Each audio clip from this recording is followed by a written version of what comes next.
Besti, Assalamualaikum warahmatullahi wabarakatuh. Welcome back di my YouTube channel bersama Madarina Prapitasari. Nah, di video kali ini Mada mau ngajak kalian lagi buat ngelakuin kegiatan sehari-hari, yaitu di part A Day in My Life Mada di part yang ke-10. Nah, di video kali ini karena kan ini Mada lagi PMS, jadi Mada itu moodnya lagi turun naik, terus emosinya lagi turun naik gitu kan. Jadi ini ngerjainnya malam, jadi seharian itu sibuk ngantar kakak Dava dan kakak Fatih sekolah dan latihan juga, terus ngantar kakak Dava vaksin juga, ngantri juga, terus banyaklah kegiatan yang dilakukan hari ini dan nyampe rumah itu sekitar jam 2 siang. Jadi kayak udah capek banget, ngelihat rumah juga udah kayaknya wah nggak kuat banget pokoknya, jadi istirahat bareng anak-anak karena juga lagi PMS di hari kedua waktu itu kan. Jadi tuh bener-bener capek secapek-capeknya, jadi barulah malam dikerjakan saat anak-anak dan suami mau tidur. Jadi itu spray udah beberapa hari nggak diganti, terus kayak udah gak enak aja untuk ditidurin, udah banyak debu-debunya. Jadi Mada ganti sama spray yang baru lagi, biar lebih enak, lebih nyaman untuk dipakai istirahat, lebih bersih, lebih wangi, dan gak ada pasir-pasir saat kita tidur. Bener gak Besti? Nah, lupa nih nanyain kabar besti-besti semua. Gimana nih kabarnya sahabat Mada? Semoga selalu sehat, bahagia, dan selalu dalam lindungan Allah. Amin, amin ya robbal alamin. Jadi di video kali ini nanti Mada bakal beresin semua pekerjaan rumah, dari nyapu, ngepel, nyuci piring, nyuci baju, jemur juga. Terus ini dalam keadaan belum mandi, dan Mada juga masak makan malam juga, tapi nggak record, nggak apa-apa, karena sibuk juga harus ke pasar malam belanja sayuran, lokpak untuk dimasak besok. Jadi nggak sempat ke record karena HP-nya lowbat. Jadi Mada cas dulu untuk ngevideoin part selanjutnya kayak gitu. Disimak ya. Enjoyin aja nontonnya. Semoga bisa menginspirasi. Nah, di sesi ini kita juga pengen obrolin nih, yang pengen kita obrolin daripada bete dan bosen ya kan. Kayaknya kita lagi mood banget nih ya kalau kita ngobrolin sesuatu yang asik-asik tentang rumah tangga. Gimana nih, pada setuju nggak? Ngobrolin tentang rumah tangga ini nggak jauh tentang menantu dan mertua. Asik banget nih temanya. Nah, kenapa sih banyak banget perselisihan antara menantu wanita dengan mertua wanita? Padahal mertua itu juga pernah di fase seperti kita menjadi seorang menantu. Tapi kenapa sih banyak banget kayaknya mertua-mertua yang rese, mertua-tua yang nyebelin gitu. Kayaknya buat cari mertua idaman tuh kayak susah banget gitu ya. Nggak di sosmed, nggak di dunia nyata, nggak di curhat Instagram, TikTok, bahkan WhatsApp sekalipun, Facebook itu udah banyak banget dan terkenal banget bahwa hubungan menantu wanita dan mertua wanita itu kurang baik. Bahkan bisa sampai musuhan, bahkan sampai nggak tegur sapa gitu kan. Ini sangat disayangkan karena sesama wanita harusnya mendukung ya, karena kita sesama wanita. Jadi tuh kayak seorang mertua wanita ini kayak lebih menyalahkan sesuatu apapun ke menantu wanitanya. Padahal suami kita itu dianggap seperti raja kalau di rumah kita. Bayangin, kalau suami kita itu ke rumah kita apa aja dilayanin, terus selalu dipuji, selalu dibangga-banggakan gitu kan. Walaupun ada sebagian yang merendahkan atau menjelek-jelekan tentang menantunya yang laki-laki, tapi itu minim gitu ya, kayak cuman sedikit aja gitu, kayak mungkin lebih nggak ngerestuin. Tapi kalau misalnya menantunya itu mapan, menantunya itu baik, itu pasti udah jadi kebanggaan dan menjadi menantu kesayangan dalam keluarga wanita. Beda sama wanita, mau setinggi apapun derajat wanita itu tetap buruk di hadapan mertua. Saya nggak ngerti ini masalahnya di mana, tapi kebanyakan kejadian itu banyak banget yang seperti ini.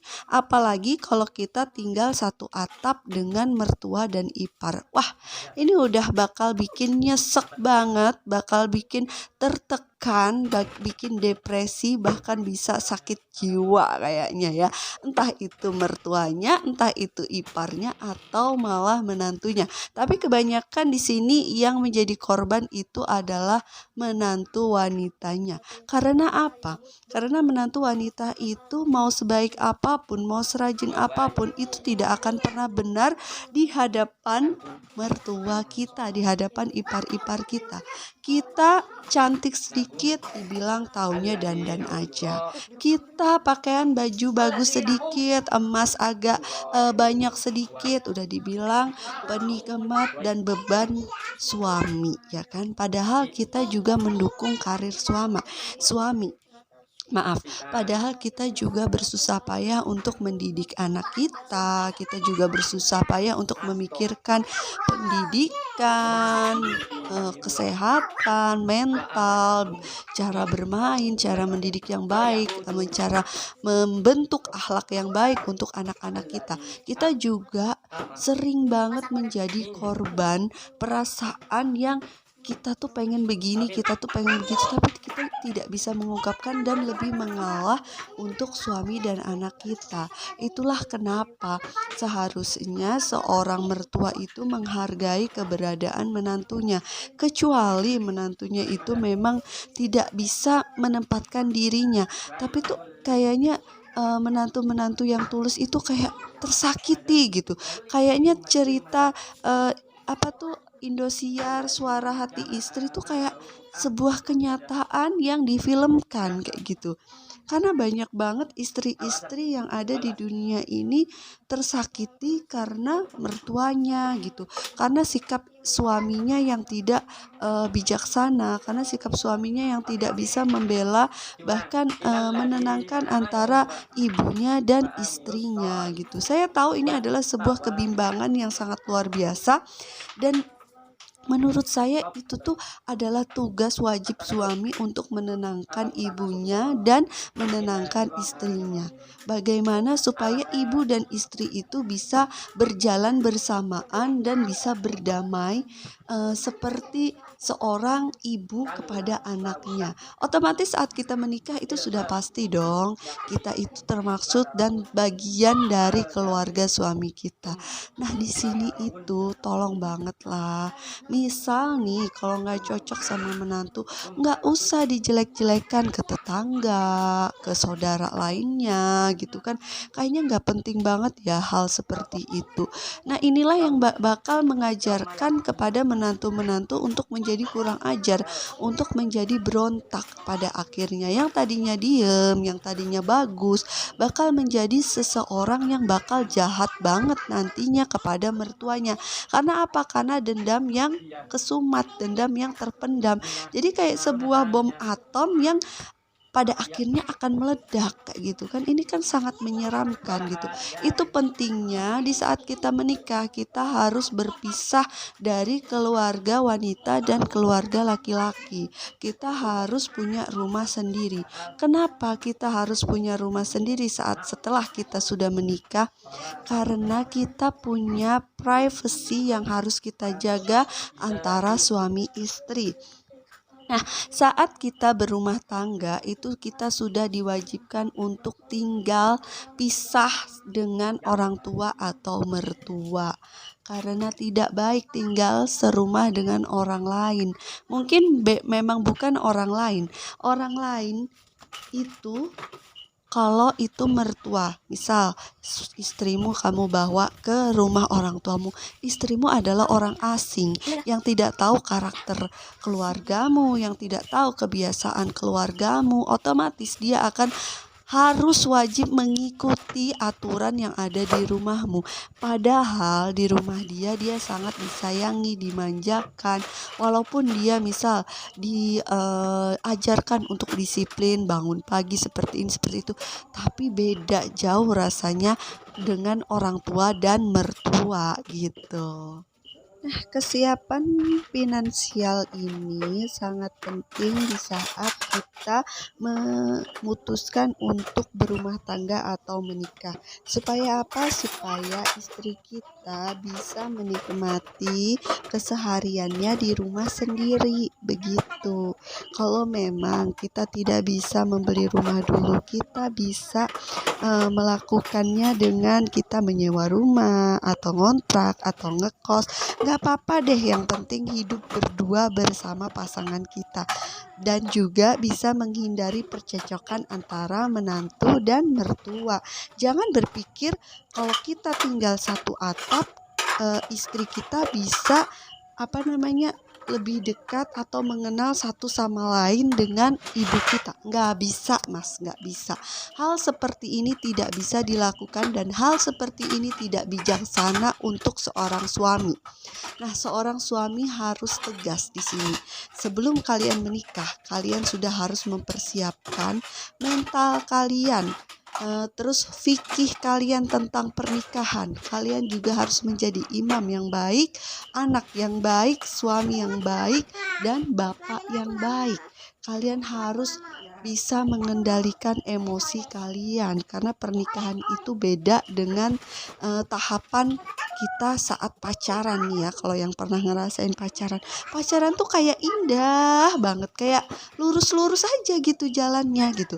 Pacaran aja kalau kita punya permasalahan sedikit itu udah bebannya kayak putus cinta, kayak sakit hatinya udah kayak jungkir balik nih dunia. Apalagi sebuah pernikahan yang melibatkan banyak orang di situ. Ada orang tua, ada mertua, ada adik, kakak, ipar, paman, semua. Di situ semua bakal jadi perbincangan, bakal jadi omongan. Bisakah kalian memikirkan bagaimana seseorang yang asing ini yang disebut dengan istri kalian perkenalkan, kalian suruh tinggal di rumah kalian tanpa adanya privacy untuk dia? Itu kayak wah, gila banget gitu loh. Sedangkan saat kita menikah dan saat kita berumah tangga, kita punya privacy antara suami dan istri. Nah, termasuk hubungan intim. Apakah kita bisa seluasa mungkin untuk melakukan hubungan ini tadi saat di rumah orang tua sang suami? Kan tidak bisa. Hal seperti ini tidak bisa dibagi oleh siapapun. Saat di rumah orang, istrimu harus mengikuti aturan yang ada di rumah ibumu. Seperti itu. Sedangkan terkadang seorang istri itu butuh yang namanya me time, butuh yang namanya adaptasi setelah menikah dengan sang suami aja itu sudah sangat rumit, apalagi harus dengan mertua dan ipar-iparnya satu atap. Bayangin, mengenal karakter, memposisikan diri yang tadinya dirinya urakan ataupun bisa santai, bisa ngobrol, bisa enak ngomong pun kayak bisa langsung jadi pendiam gitu saat ketemu orang-orang baru yang menilai dia itu, kok tiba-tiba dia seperti ini, kok tiba-tiba dia istrimu seperti ini, kan gak enak banget, brother. Jadi otomatis kamu harus menyiapkan rumah untuk istrimu. Gak apa-apa kecil, gak apa-apa di kos yang sempit dulu. Yang penting kamu sudah bijaksana menghindari percecokan antara orang tuamu dan istrimu. Itu poin yang pertama. Poin yang kedua, mengapa kita harus mempunyai rumah sendiri saat menikah adalah istrimu bukan pembantu di rumahmu. Nah, ini penting banget. Mungkin kamu berpikirnya bakal, siapa sih yang jadiin pembantu istri di rumahku? Kan gak ada. Memang gak ada. Tapi otomatis istrimu yang tadinya ini orang asing bakal terjun ke situ, bakal ada di rumahmu, yang bakal mengikuti peraturan di rumahmu. Dia mau tidur seenaknya nggak bisa, yang biasanya bangunnya siang habis sholat subuh tidur lagi ternyata nggak bisa. Kan serba salah ini ya, serba salah banget di rumah mertua itu. Bangun siang salah, bangun pagi juga salah, nanti mau bantuin, apalagi mertuanya terlalu overprotective ya, maksudnya terlalu mengikut campuri permasalahan rumah tangga anak-anaknya. Ini bagi-bagi para mertua-mertua yang ada di luar sana, saya sampaikan dengan hormat. Kalau ada menantumu yang tinggal bersamamu, berikan dia privacy dengan suaminya, walaupun dia tinggal di rumah sampean, walaupun dia tinggal dan tidur di rumah sampean. Jangan sesekali untuk masuk ke kamar privacy suami istri itu tadi, itu tidak diperbolehkan. Mohon maaf, ini tidak diperbolehkan. Saat anak sudah memutuskan untuk menikah, itu kita tidak boleh mengikut campuri kecuali anak itu meminta saran, kecuali anak itu berperilaku buruk. Selama anak itu berperilaku di jalurnya sesuai dengan syariat-syariat agama, sesuai dengan ketetapan yang ada di rumah kita, hargai mereka.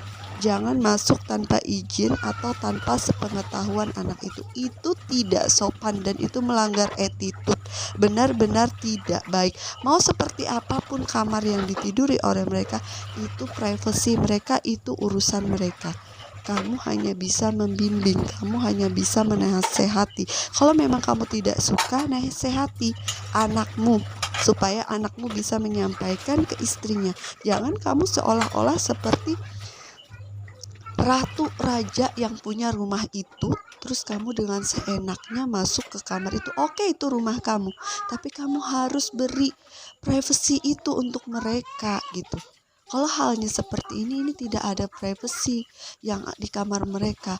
Kalau nanti ternyata terjadi kehilangan atau apapun, itu bisa aja kan mereka seujon sama kamu karena kesalahan kamu. Jadi tolong banget ya, dihargai ibu mertua, bapak mertua.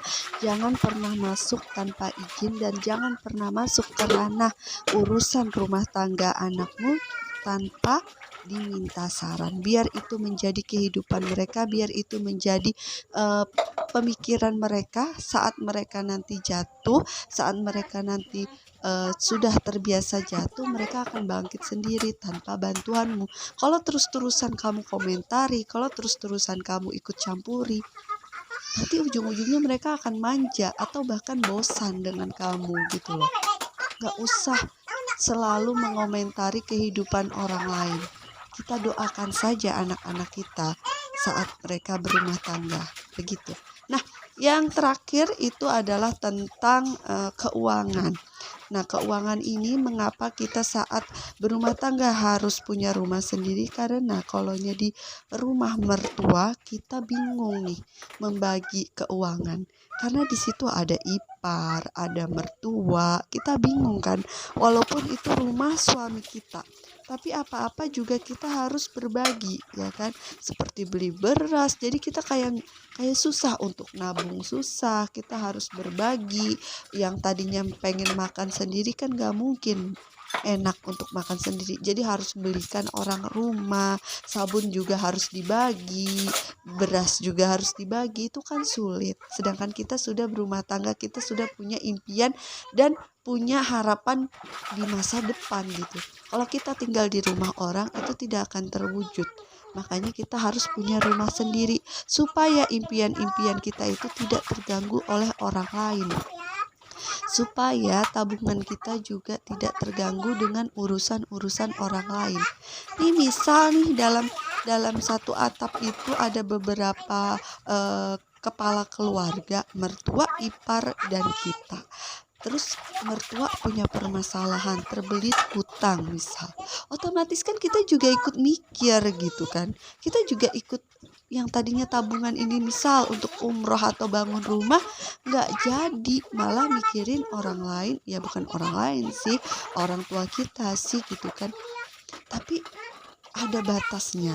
di situ untuk membantu orang tua, untuk membantu mertua itu ada batasnya. Kalau selagi tidak mengganggu untuk keadaan finansial dalam keluarga kita itu diperbolehkan. Tapi kalau kita tidak punya, itu jangan dipaksakan gitu kan. Kita harus tahu batas-batasnya. Ini juga untuk mertua-mertua, jangan mentang-mentang menantu itu pada baik, pada mau minjemin, pada mau ngasih gitu kan. Jangan ngelunjak. Kalau memang dari awal tadi niatnya minjem, tolong dikembalikan dengan baik gitu dan tepat waktu gitu. Jangan beranggapan itu anakku, itu bukan anak Anda, itu orang asing yang dinikahi oleh anak Anda gitu kan. Kalau memang mau beli apapun yang menjadi impian kalian, kalau memang mau pinjem dan kembalikan sesuai waktunya. Jangan sampai Anda bilang pengen diikhlaskan. Itu tidak baik. Begitu juga menantu, jangan mentang-mentang itu orang tua, itu mertua, jangan seenaknya minjem terus nggak dibalikin. Ini kan nggak elok banget sayang. Masalah nanti dikasihkan atau enggak itu masalah belakang. Yang penting kalian harus dulu kembaliin tuh uang yang dipinjem gitu. Kalau memang belum bisa, ngomong kenapa belum bisa, kasih konfirmasi apakah ada sesuatu jadi belum. Tapi jangan menari-nari, jangan berbahagia di atas penderitaan menantu Anda. Anda beli ini beli itu, tapi menantu Anda menderita gitu kan. Ya, inilah pentingnya fikih pernikahan, pentingnya finansial dalam pernikahan, pentingnya kesiapan mental dalam pernikahan. Mengelola emosi dalam pernikahan itu sangat penting supaya apa? Supaya tidak terjadinya sebuah pertengkaran yang tadinya kecil menjadi besar. Kita harus tahu batasan-batasan di mana kita perlu membantu orang tua kita ataupun mertua kita, ipar kita dan sebagainya yang ada di lingkungan kita. Kita harus lihat dulu kondisi finansial keluarga kita baru membantu orang lain. Seperti itu ya, semoga ini bisa menjadi ilmu, bisa menjadi pembelajaran buat kita semua. Karena menikah itu tidak mudah, menikah itu pilihan yang sebenarnya itu sangat sulit apabila kita sudah terjun di dalamnya, karena banyak banget yang harus kita pelajari untuk menjadi seseorang yang hebat dalam sebuah pernikahan. Komunikasi juga harus baik supaya tidak adanya kesalahpahaman antara suami dengan istri, seperti itu ya. Untuk mertua dan orang tua, kalau misalnya tidak diminta pendapatnya ataupun tidak diminta sarannya, please banget hargain sesuatu dan keputusan anak dan menantu Anda. Karena mungkin itu adalah kebahagiaan mereka. Kalau memang nanti mereka jatuh karena sebuah pilihan mereka, maka jangan caci mereka, tapi dukunglah mereka, kasih mereka dukungan, kasih mereka semangat untuk mereka bangkit menjadi seseorang yang lebih baik. Begitu ya. Nah, ini udah di sesi menjemur karena ini malam, jadi Mada jemurnya di dalam, di dapur gitu ya, karena cucian lagi numpuk-numpuknya, karena beberapa hari memang lagi sibuk-sibuknya, dan juga lagi anak-anak lagi pada nggak sehat, lagi batuk pilek, terus juga ada yang mutaberak gitu kan. Jadi Mada juga ikut ngedon ya keadaan fisiknya karena ngurusin anak-anak gitu. Tapi saya berterima kasih sekali untuk suami saya tercinta yang mau bantu saya dalam keadaan apapun. Pokoknya suami saya adalah suami terhebat di dunia. Walaupun banyak kekurangan, tapi kita harus bangga sama suami-suami kita ya kan, karena cuma suami kita yang ngerti kita dalam keadaan apapun, yang mau dengerin curhat kita, yang mau dengerin omelan kita, itu adalah suami kita, adalah seseorang yang kita bilang gak peka, padahal perhatian dan pengertiannya tuh luar biasa gitu kan. Kita harus bersyukur apapun keadaan kita harus menikmati kebahagiaan kecil kita bersama anak-anak kita. Karena di luar sana banyak banget yang pengen punya anak, yang pengen punya keluarga seperti kita tapi tidak bisa. Makanya kalau melihat itu jangan selalu ke atas, tapi lihatlah ke bawah. Banyak yang lebih menderita, yang lebih di bawah rata-rata daripada kita. Jadi walau sebesar apapun permasalahan yang kita hadapi, jalani, hadapi. Kalau kita percaya akan mujizatnya Tuhan, kita percaya akan doa-doa kita yang kita panjatkan tiap malam terkabul, Allah akan bantu kita. Allah akan selalu bersama kita. Mungkin dari banyaknya manusia di dunia ini yang mengecewakan, cuman satu yang tidak mengecewakan, yaitu Tuhan kita. Janji Allah itu tepat. Janji Allah itu tidak pernah ingkar. Yang penting adalah ikhtiar, usaha, dan doa. Jangan pernah putus. Oke, ini udah selesai mandi. Terus mau skincarean juga, biar glowing, biar fresh untuk tidurnya. Ini penting banget ya bagi wanita, karena kalau kita tidur habis bekerja itu rasanya puas banget, terus kita kelihatan cantik, kelihatan enak, memanjakan diri sendiri, itu enak banget. Itulah mengapa kita harus menghargai diri kita. Kita harus peduli sama diri kita sendiri, karena sebaik-baiknya orang yang bisa menerima itu adalah diri kita sendiri. Jangan salpok sama skincare Mada yang satu kulkas ya. Itu hasil dari giveaway dan endorsan yang Mada bikin konten. Mampir-mampir ke TikTok Mada juga ya. TikTok yang lama itu kehack, tapi ya nggak apa-apa. Mungkin ada yang iri ataupun ada yang lagi pengen nguji kesabaran Mada, nggak apa-apa. Nanti kita diganti rezeki yang lebih baik sama Allah ya. Oke, terima kasih buat kalian yang selalu mantengin video-video terbaru Mada. Jangan lupa like, support, terus jangan lupa juga share. Jangan lupa juga untuk komen yang bermanfaat di bawah ini. Bagi yang baru join, jangan lupa apa dek? Subscribe, aktifin kode loncengnya, like, share, dan komen yang mendukung supaya Mada bisa bikin dan bisa semangat buat bikin konten-konten yang asik-asik lagi buat menemani kalian. Oke, doain Mada untuk selalu sehat, semoga kita selalu panjang umur, dimurahkan rezeki, dan selalu dalam lindungan Allah. Thanks for watching buat kalian semua. See you next video. Selamat malam. Assalamualaikum warahmatullahi wabarakatuh. Goodbye. Dah.